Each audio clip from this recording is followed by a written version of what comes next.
कुंभमेळ्याच्या संभाव्य तारखा जाहीर झाल्यात। होय, 31 ऑक्टोबर 2026 पासून नाशिकमध्ये कुंभमेळा पर्वाला सुरुवात होण्याची शक्यता सध्या वर्तवली जाते आहे। तर 24 जुलै 2028 पर्यंत हा कुंभमेळा सुरू राहणार आहे आणि 2 ऑगस्ट 2027 ला पहिलं शाही स्नान होणार आहे, अशी देखील माहिती सूत्रांनी दिलेली आहे।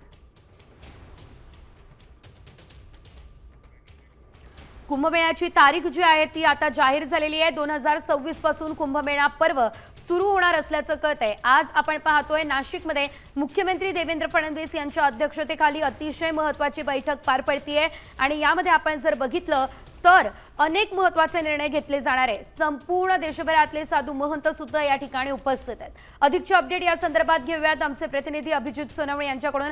अभिजित, एकंदरीत आपण जर बघितलं तर ऑक्टोबर 2026 सांगितलं जाते, पूर्ण 1 वर्षाचा कालावधी म्हणता येईल आणि त्यात मोठ्या प्रमाणात तयारी सुद्धा नाशिकमध्ये करायची आहे। आणखी काय निर्णय आजच्या बैठकीमध्ये होत आहेत? अगदी खरं आहे। कुंभमेळ्याच्या ज्या संभाव्य तारखा आहेत त्या ध्वजारोहणाची तारीख जी आहे ती 31 ऑक्टोबर 2026 आहे आणि ध्वज अवतरण पर्व काळात जी होईल ती साधारणपणे 24 जुलै 2028 मध्ये होईल, अशा पद्धतीची माहिती समोर येते।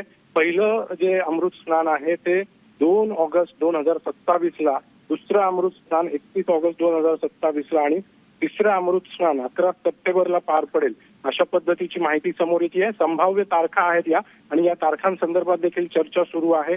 त्यासोबतच नाशिकमध्ये साधुग्रामसाठी जवळपास 1500 एकर जागा कायमस्वरूपी शासनाने विकत घ्यावी, अशा पद्धतीची मागणी वैष्णव आखाड्यांनी केलेली आहे। त्यासोबतच त्र्यंबकेश्वर मधला कुशावर्ताचा जो वाद उफाळून आलेला आहे, कारण आपल्याला माहिती आहे की कुशावर्त कुंड जे आहे पुरातन ते अतिशय छोटं आहे आणि यावेळी निश्चितच या संदर्भातली अपडेट घेत राहणार आहोत पुढेही। अभिजित, धन्यवाद दिलेल्या या सर्व सविस्तर अपडेटसाठी।